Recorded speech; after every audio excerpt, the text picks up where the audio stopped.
good with the brown. Yeah. My Pocahontas look.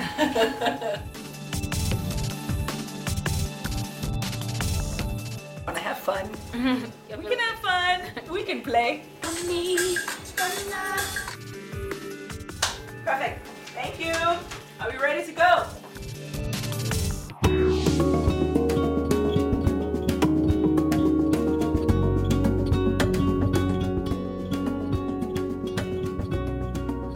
Welcome to Visionaries. Hello to you and thank you so much for joining us.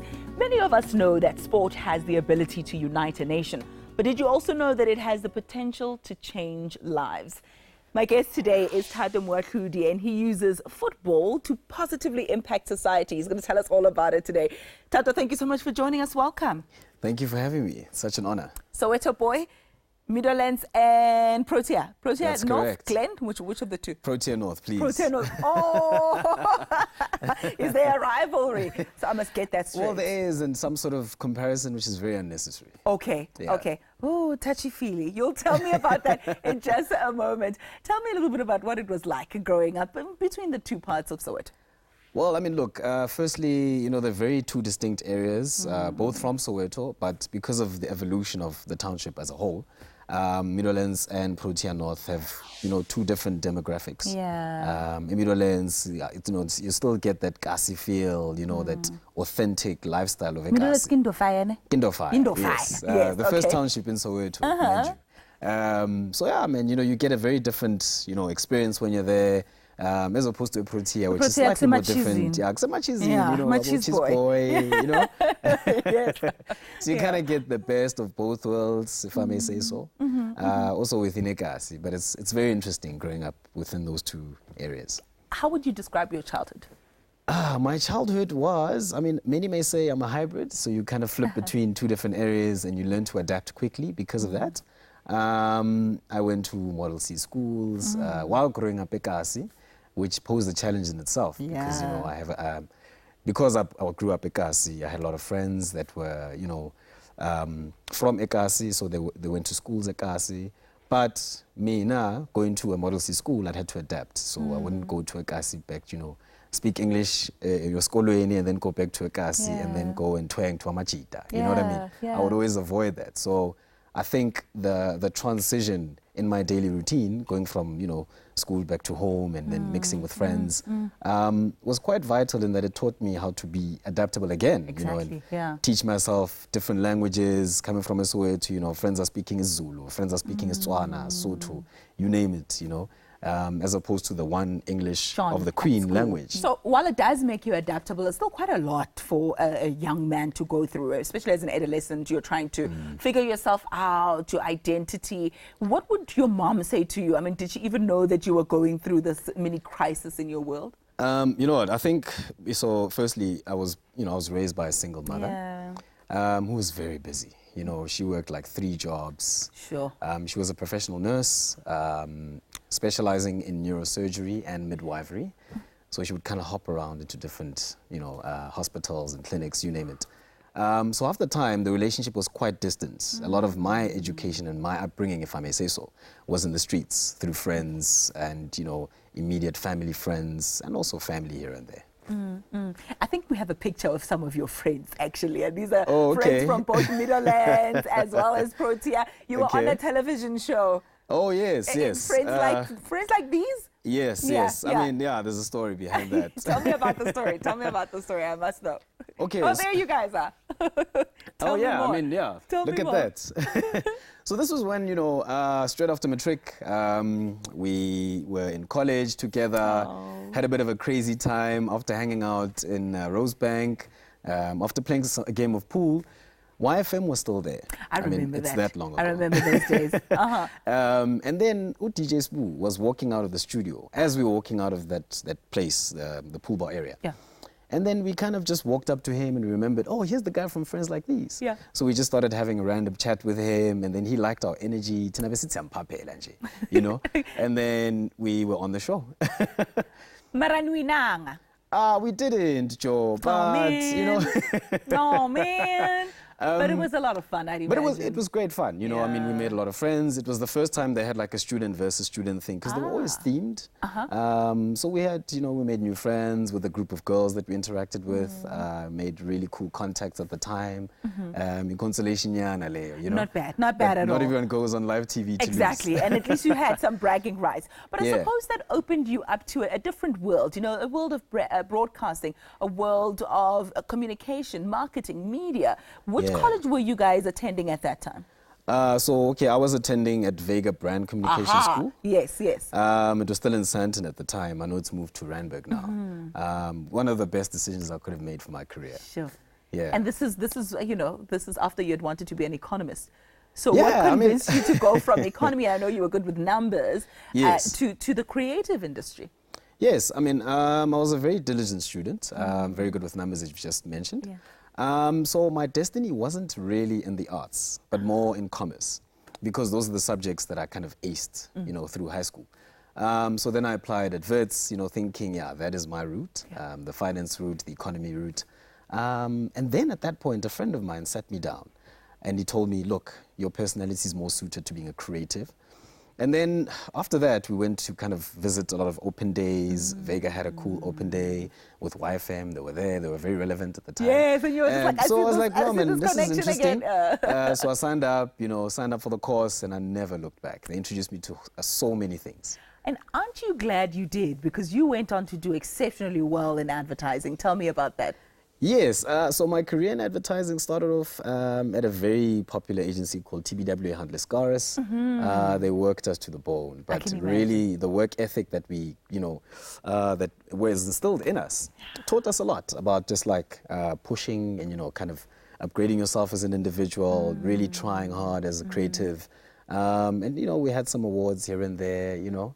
You're being very modest. The Luries are like the Oscars of the industry. They're a big deal. Yeah, no, I mean, we got, I've got 5 lorries under my belt just from working there and a number of agencies after that. Sure. I've got an International Epica Award from that industry. And also in one other agency that I worked at, I won a charity award, which was, well, Best Charity Initiative Award. This was in the same year I started my foundation.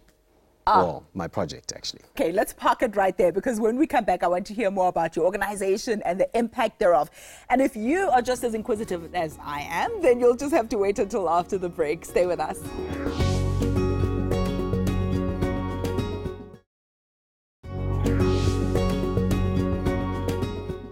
Welcome back. Our visionary today is Thato Moatlhodi, and just before the break, he was talking about his early years and how he was just a mover and a shaker in the advertising world. Now, my question to you, Thato, is then, how do you move from advertising to the NGO space, working with football to be exact? Fill in the gaps. Okay, so, I mean, for me, it was kind of like, it was a blessed path. As I mentioned, in 2015, that's when I started my little project, a football project, which has now evolved to become part of an NGO that I run with friends. The NGO is called the Great Boroza, and through it, we've developed this project. Boroza because it's Protea. Yeah, which is where I'm from. Okay, you know, so, okay. abantu abahlala eProtea, Bazoyi understand. yabo. Okay. They know the nickname, ukuthi bahlala kuphi Protea, Boroza, yabo. Okay. So, I mean, as a team, we then evolved this project into something called the VOTA Football Project. VOTA because of the burning passion and also for recruitment purposes. What we do is that we set up our football tournaments around different townships, really identifying guys that are using drugs and that are drug addicts, and then we get them into rehab and work with them post-rehab as well. Beautiful thing, to keep them busy. There's a photo of you. Are you also in that picture there? I think I saw you that side. Do you play, by the way? I do. I do. Are you yeah. really good? Well, I mean, I play socially. I have a feeling you might be a little bit modest. Tell me a little bit about why you decided to do that. I mean, did you do it full time? Did you start off as a hobby and then did you eventually quit your job? How did that work? Okay, so what happened was that I think the more I did it part-time, I think there was a stronger calling towards that direction. Because I think I have the humanitarian spirit in me. And I think it was just pulling every time I tried to pursue the advertising career path. And then came a point in my life where I was just spotted by a bunch of CEOs that were coming from a workshop, and this was purely accidental. I was sitting in the lobby, they were coming out of a boardroom.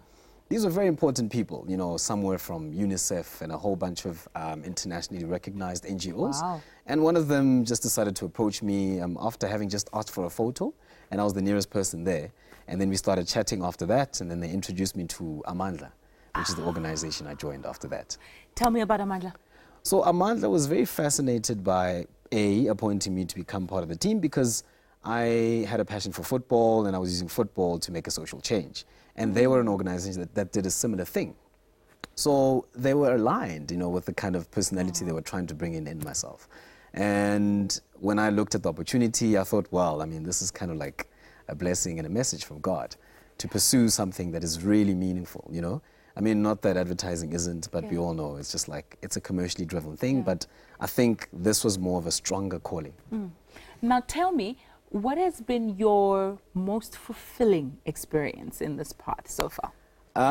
I think for me, just like getting the calls from parents that we deal with, you know, them thanking us about the impact that we've had on their children's lives. I mean, we deal with guys that are from 18 to about 27 years of age. You know, seeing that kind of impact. There was the one time where we threw a tournament, one of our first ones, and we had a guy just from the community who wanted to join, but he was a drug addict, so he was very scared. But nonetheless, we've designed our program to kind of include guys like that because we know, you know, you're not going to play with a Nyaupe guy you find on the streets because, you know, they feel marginalized. So in the tournaments, it's a space where they can be included. So that guy wanted to be a part of it, so we organized for him to come and play with the rest of the guys. And his experience was amazing that day. I mean, we didn't realize that. We lost contact from him that day, but I think 3 months later, I bumped into him in the streets, and he went up to me and he really thanked me for that opportunity. Wow. And he mentioned how much he actually wants to change his life, and if I can help him, I should. And I think it's just those moments that you kind of live for as someone who really wants to make an impact in the community in a small or big way. So your program, I mean, you have social workers that are on site. You have, you know, expertise that you can pull from who really help. So it's not just, you know, something that kids can do after school, which is important because they have nothing, you know, that's constructive to do after school. But it's also helping. Maybe tell me a little bit about the impact. Where do you operate? How many kids were you able to reach? I think with every tournament that we host in different areas in the township, we attract about like 200 to 300 young people, and of those about 50% to about 30% are like the drug addicts that we really want to reach out to. So the tournaments are structured to include the guys that are just fanatics, they come with their friends and they join in, and guys that are coming from rehab centers, they actually put together a team and we invite them to play. So it becomes the perfect sort of ground and environment for a lot of like brotherhood to happen. Those that are getting help are speaking to guys that need the help. And I think to date, we've helped about over 30 young people with this kind of program. We're very lucky to have the partners that we work with. There's an organization called the Outreach Foundation, which is based in Hillbrow. And that is the network of therapists, psychologists, and social workers that we work with. So it's a really structured program with a lot of professionals on board to take on the guys, speak to them before they get into rehab to make sure that they're ready for the steps, so no one's forced to do it. And I think it's becoming very, very successful. It's just like the leaps and bounds that we take. I love it. So we're speaking about your mountaintops, but I'm always fascinated by the valley experiences. What have been the biggest challenges? Well, I mean, I think I must say the biggest challenges for us is to kind of, we're dealing with people that are just waiting for their quick fix. So it's hard to kind of reach out to them. As I mentioned, there was a guy that came to the tournament the one day, then he disappeared. Most of them, they actually come from decent homes, but you'd think that they're homeless. So it's very hard to track them down and keep track on them, to inspire them to go into rehab. I mean, so those are the challenges. And then we get guys that are really not serious about it, and some of them kind of relapse while in rehab. They're not ready for it. But I mean, it's all just part of the package, Of course it is. Of Yeah. course it is. And what would you do differently, knowing what you know now? Wow, okay. I think I would kind of place a scalable project that could reach out to a whole number of communities. Because, I mean, yes, we started off in Protea, which is where I'm from. But, I mean, I think the problem kind of is all over the country. And I just, you know, scaling the project up and, you know, with the more funding that we kind of reach out to, we'd really like to tap into a lot of communities. We had this one lady that really wants us to come into Knysna and Plettenberg Bay. And I mean, that's kind of really humbling for us to know that we could have an impact just by moving into that community. I feel like you've already partly answered what I wanted to find out from you, but there's so much more that we can delve into. So after the break, I want to take a look at those future prospects of yours. Great. What else you still hope to achieve. So please do stay with us. We'll be back with more in just a moment.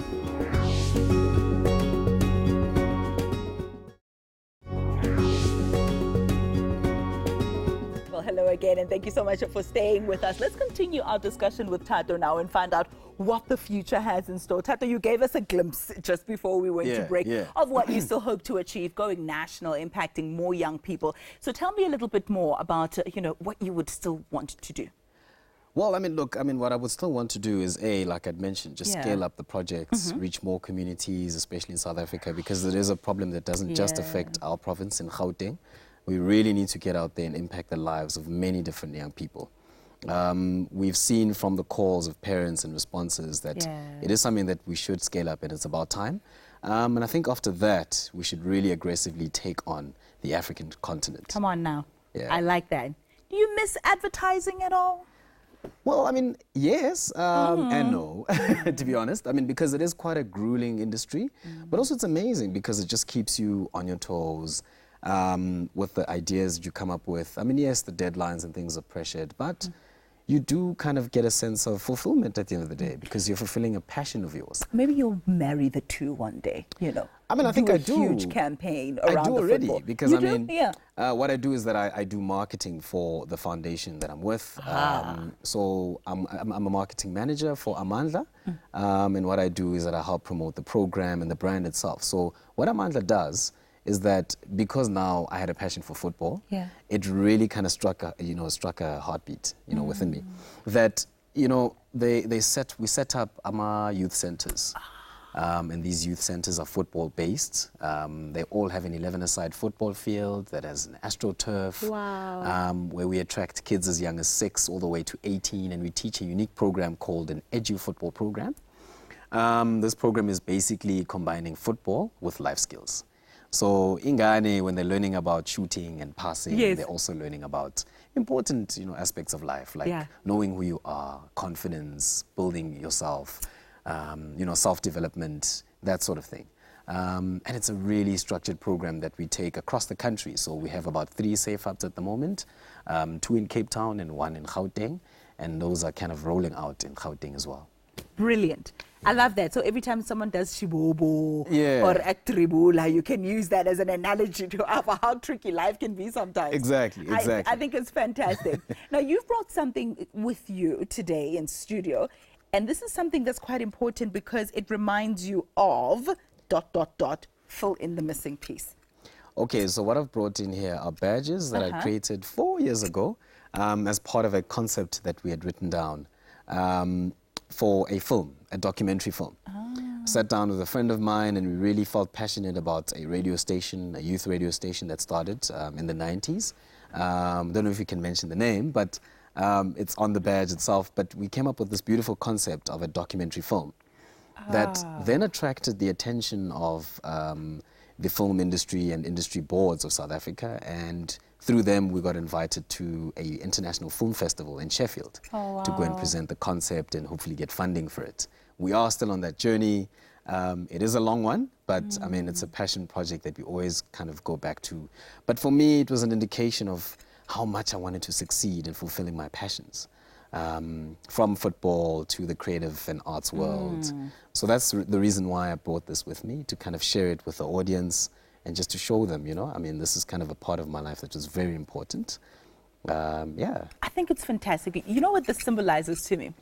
This, for me, says that an idea that was once nestled somewhere in the recesses of your mind and that found expression in how you said it and how you brought the idea together with your friend, etc., turned out into something tangible that I'm holding today, and that this should keep you going and should continue to encourage you that one day Yeah. it will be something that we will go and pay money for to go and see. Exactly. You know what I mean? Exactly. So sometimes we just think, it's just an idea, it's just there. But little do you know that it can be something that we can touch, feel, experience in real life. That for me is a true visionary. Thank you so much. True visionary. Now, visionaries have to relax as well at some point. Unfortunately, we are human. So tell me what you do for fun. Well, without giving too much away, I mean, I'm the kind of guy that would hang out with some friends, ekasi, shisanyama vibes, Oh, wow. Okay, shisinyama, ivorsinyana, Really? tipon, Spice. chaknyana. Get out of here. Marinade. So you're the go-to guy, mang funu prai. Yes. Okay. And I mean, this flips from different things that I do. I don't just do that. So sometimes I'll go hiking with some friends, or I'll go on. That's the North Cliff High side. Yeah, Kidding. I'm kidding. I mean, we're allowed to be versatile in life. Yeah, exactly. We're allowed. It's that hybrid side, You got to balance the two. It's important. It's important. So if it's not shisanyama vibes or hiking, what else is it? Are you into movies? Yes, I am, actually. So I tend to go to my brother every now and then, It's either we go watch a movie or I get cool movies from him. Or a series, these deep, heartfelt thinking type of series. Okay. He's my go-to guy. And you binge watch? I do. I mean, I don't have time, but, I love binge watching when I get the time. Sit at home, Love relax, and get something that's quite inspiring. Love it. Yeah. Okay, most embarrassing moment. Most embarrassing moment? Oh, my gosh. I must say it was when I was in Friends Like These, actually. Okay. Flip the names around when I was mentioning my friends because I was the guy that was introducing them. So Busiso was Thabo and Thabo was Busiso. It was the nerves. And I was like, eish, yeah. You're like, I don't know my own friends all of a sudden. Exactly. Okay, fantastic. Yeah. At least now we know you're human because all of us have some embarrassing moments. Hey, Joe. A human with a superhuman ability to impact society. Wow. Thank you very much for joining Thank you us. for that. Thato, it's been an absolute pleasure. Please Thank you invite for me to having your me. next braai. Okay, now that I have the free food checked, thank you very much for joining us. I'll see you again next time. Goodbye and God bless you. Guys and girls out there, what I'd really like to say is that if you want to give back to your community, please take that chance. It doesn't have to be monetary. You can really do it just by giving your time. And it's something that you will realize has a lot of impact and it can go a really long way in someone else's life.